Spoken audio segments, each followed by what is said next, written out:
We're back. That's Buzzy Kerbox. I'm Peter King. This is his podcast in particular. We're at the Pipeline Studios in the shadow of Pipeline, brought to you by New Earth Project. Buzzy, you were at the Eddie Aikau Invitational this year at Waimea, and it was the event of a lifetime. Give me a little bit of your history with Waimea, that spot. Did you ever meet Eddie Aikau? And you got pictures to prove your awesome vantage point, maybe the best vantage point of anyone at this year. The whole island came out, but you were right there. So first off, just tell us a little bit about Waimea, the Eddie Aikau contest. What is it? The Eddie this year was, once again, in memory of Eddie Aikau, who was a famous lifeguard at Waimea. He was the first lifeguard at Waimea. Being the lifeguard there, whenever it was good, he'd paddle out and get a surf in. Did you ever see him surf? Not only saw him surf, I competed against him in events at Sunset. Eddie and Clyde, both of them. I had a heat with the two brothers, actually. Did they team up on you? A little bit.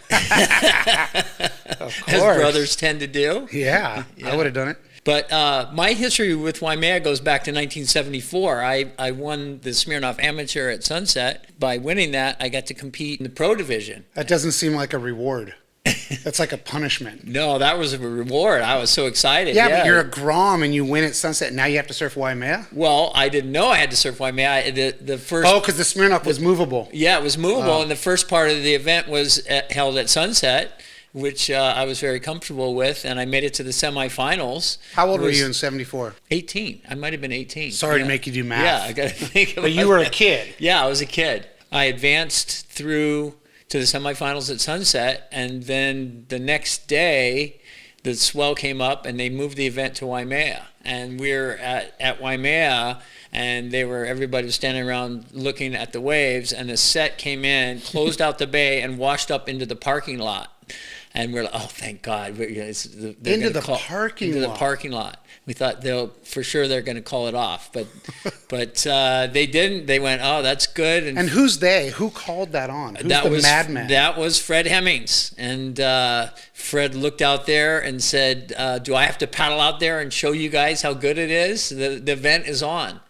And so, they called it on, and it was an incredible event. Did you have a board ready for that? No, I'd never seen Waimea that size. I borrowed a friend's board, paddled out of my heat and got last, and I was never so excited to get last place in heat. I didn't have to go back out there. Who won that one? Was that Reno?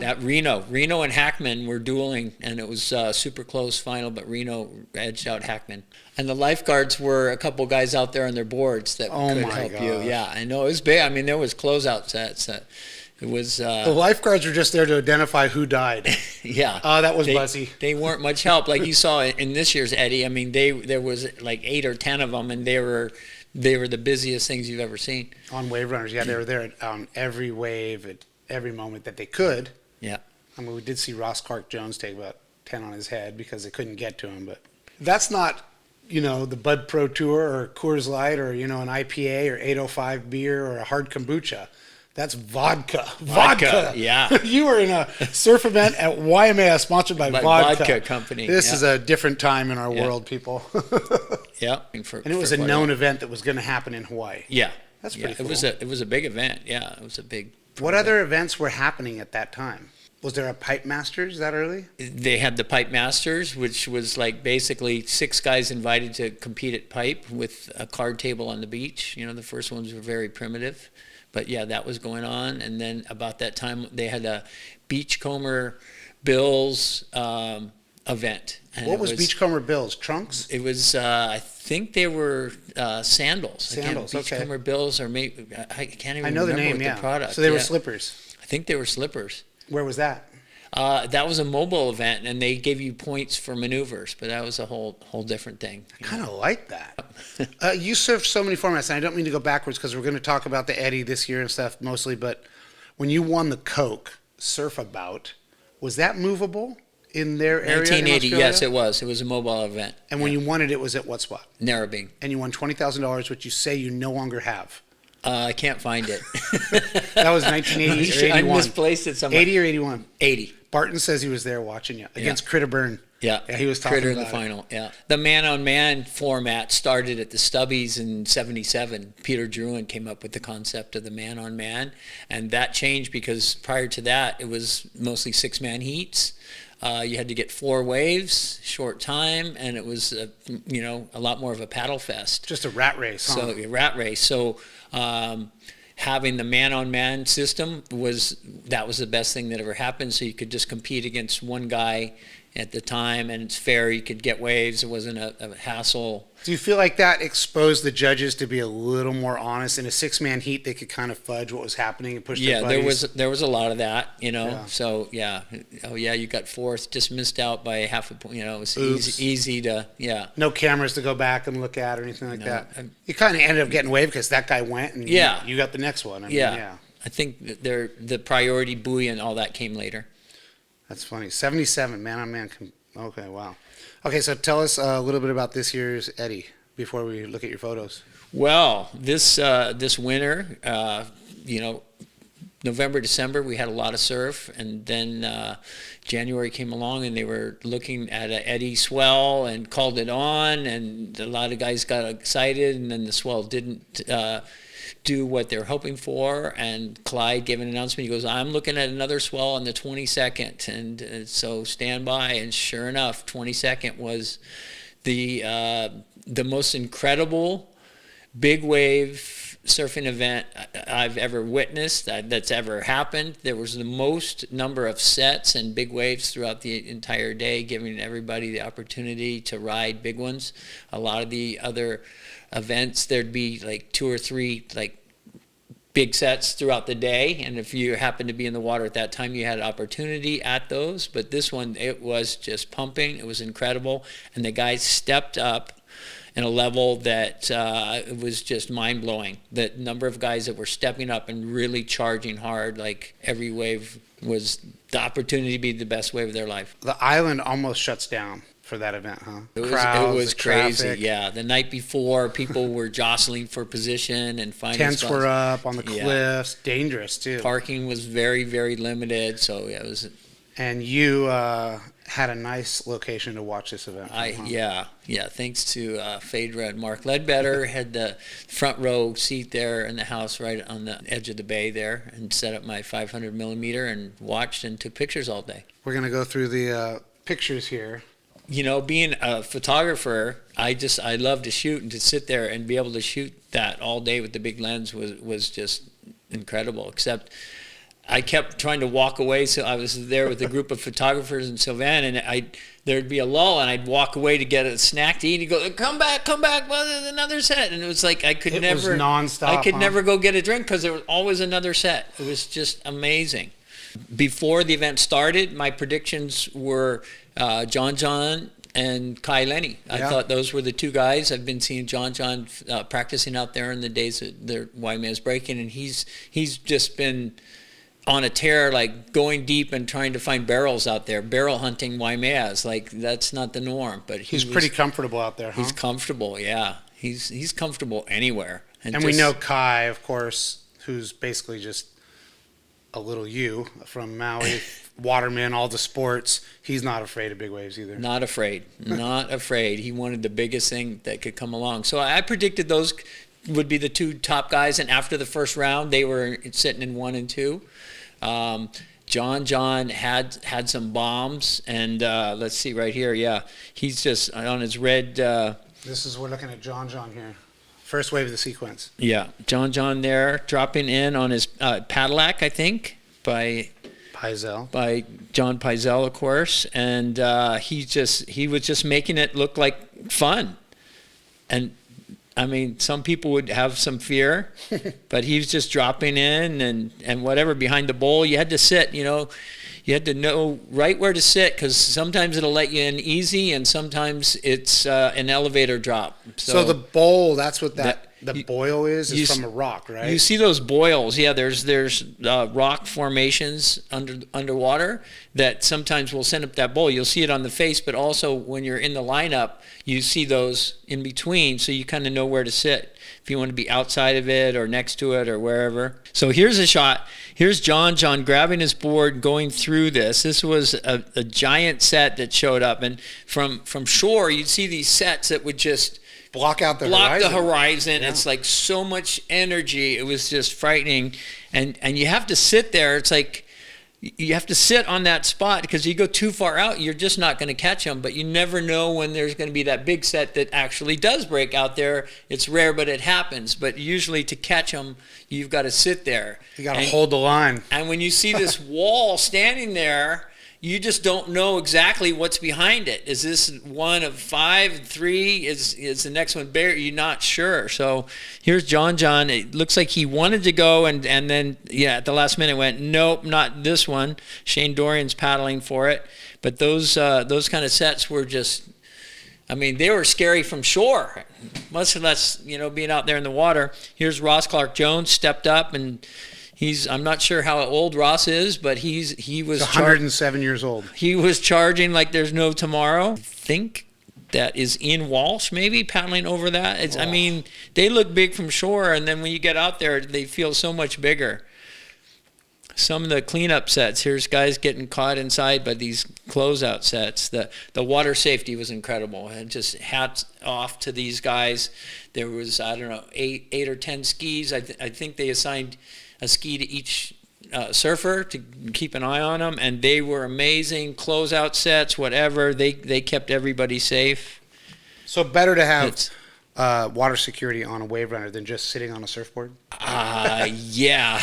So we've improved since 1977 to 2023. I think that most, if not all, had flotation and inflation vests on, which is a big plus that we didn't think of in 74. Right. Ross didn't. By the way, RCJ wasn't wearing flotation. Wasn't wearing? No. Nothing, no.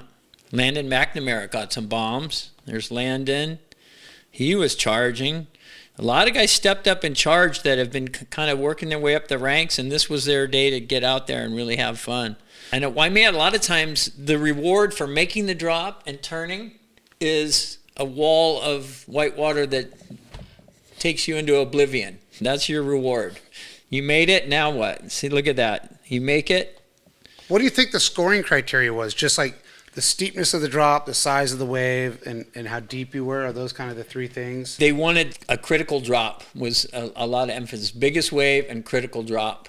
And here's Kai Lenny. That one is just, he makes it look easy. He's got this board that paddles well, catches them early. John had some critical ones. The thing with the eddy, the format of the eddy that I've always kind of disagreed with is you surf twice in different heats, and then your 3 best count against everybody the whole day. So you never know, when your heat's going to get the sets of the day and the opportunity. So I think the format should surf twice, and the scores, maybe top 6 guys go into final. As a competitor, I want to surf against the guys that are in the water at the same time as me with the same opportunities of waves as me, and I think that makes it a more fair system. But the eddy's always been this format, so it is what it is. And fortunately, on this day, there was sets for everybody. There was no heat that got shorted. Oh, that was a lull heat. No, the waves pumped. It was fair. The format worked. And it was, the wipeouts were spectacular. Eli Olsen was charging hard. Who's on that wave? That's Eli Olsen, and I'm not sure who the back guy is. Eli really stepped up. And Can you go back? Let me look at that. You can tell who that is. Yeah. He just stepped Jake off. Mackey, that's a great shot, man. Yeah. Some of the wipeouts were just incredible. One guy that really impressed me, Billy Kemper. He stepped up. He was injured. He's got a brace on his leg. He was taking off steep and deep on the biggest things he could. He was just laying it all on the line. He wanted it like probably more than anybody else, and he came close. What a day. After the first round, it was John and Kai. And in their second heat, there were some sets that were like as big as sets that came in the whole day. Interviewed John. He said, they were too far out for one, and then they came in a little bit, and the next one was bigger. It was like they're hard to find that exact spot. But the set came, and they had the opportunities. Yeah, I wondered why Kai and John didn't go on those huge sets. There seemed like so many of them, but I think they were so big that it was pulsing. Like you said, they were moving in and out, and there wasn't a consistent way to get in. It's hard, yeah. You move in to be in position, then the next one's bigger, and it's breaking on your head. So it was tricky. Okay, there's Michael Ho and Twiggy. So Michael Ho, I believe he's the oldest competitor. He's nearly my age, and I went out there and charged like there's no tomorrow. So much credit to Michael. He's been doing it. I think he's been in every eddy. Still charging. His son Mason was also in it. Went out there and went big, and it was awesome to see. Just a big credit to Michael Ho and the whole Ho family. That brings me to Luke Shepherdson. Oh my gosh. The dark horse lifeguard that slipped off duty to paddle out and do a couple heats. Eddie was a lifeguard, and Luke was lifeguarding on duty. Yeah, on duty, and went out and charged like there's no tomorrow. He caught some of the biggest sets that came in, always seemed to be in the right position. What a story for him to step up, the complete dark horse, and win the event. Power to him, power to the whole lifeguarding thing. That was an incredible display, and super excited to see Luke win that. They didn't have the corporate sponsor, and they pulled it off, and it was still just the greatest event ever. And I think Luke will get his reward in a lot of other ways. Yeah. Here's another guy, Mark Healy, charging. I talked to Mark after the event, and he said, it was so fun. I wish it could be like that every day. It was just like a fun fest for him. He caught great waves, and I believe he took third. He had so many bomb waves and just surfed them so skillfully. Healy's been charging pipe, giant cloud break, everything for years and years, and that was his opportunity to showcase what he's up to, and it was amazing. Another guy that stepped up, Zeke Lau. Zeke was charging from the get-go. Yeah, he was picking massive waves and just surfing them skillfully, put on a great show. It was good to see. I saw Michael Ho did an interview on Guy Hoggy, and he was saying that that was probably going to be his last eddy, and he wants to see more of the younger CT guys like Zeke Lau and some of the new crew get their shot out there in the big stuff. And I mean, Zeke was one of the one guy, the CT, current top competitor that got to step up and go out there, and he did amazing. Kind of feel like they should score the wipeouts. Like there should be kind of a top 3 wipeouts of the day or something. There should. Kayala, Billy, and Zeke. I've seen Zeke surfing out there a few times, so I know he's got some experience out there, but I don't think, probably any of them seen a day like that big, and to be out there and charge. And well, it just doesn't break that much. Yeah. Doesn't break 3 times a week, Yeah. And you don't know where you're going to be at that time when Waimea is breaking. Guys are running to Jaws now for those swells. Yeah. The emphasis has been away from Waimea, and a lot of the outer reef stuff, Hemis and Jaws have taken a lot of the spotlight. But Waimea is... Well, ever since you invented tow surfing, you created new opportunities. You see, here's a shot of John. You can see the lip here. It's not a crumpler. At a certain size, over 20, when it hits like 25 feet, it really starts to kind of barrel on that one section. Here's John taking off steep. That's a steep one right there. And a lot of guys I see they see that wall and they try to go across before they go down, and they slip out and go down. John's taking the perfect angle down the face here, and that's what it takes to make it. Look at that. It's steep, and he just makes it look easy. Kai Lenny with Aaron Gold behind. Aaron just in the perfect spot, perfect angle, dropping down, steep, making it. And your reward? A white water on the head. Here's a shot I really like. John and Kai Lenny paddling over a bomb set in their second heat that they had together. So that was a matchup. Having those two competitors in the same heat, that was something I was looking forward to, and they didn't disappoint. But this set, I think if one of them had been in position for, there was maybe 3 of these bomb waves, that one of them, they would have won the event for sure. Just like you said, it was really tough to get into those. Tough to be in the right spot. Billy Kemper just charging like this is like the massive set. You can see that it's a thick one. It's not the fluffy, so big that it's kind of soft. This was a big one. You can see the boil under him. In my opinion, I think he angled too far across this. I think he needed to go a little more down, just like I was saying.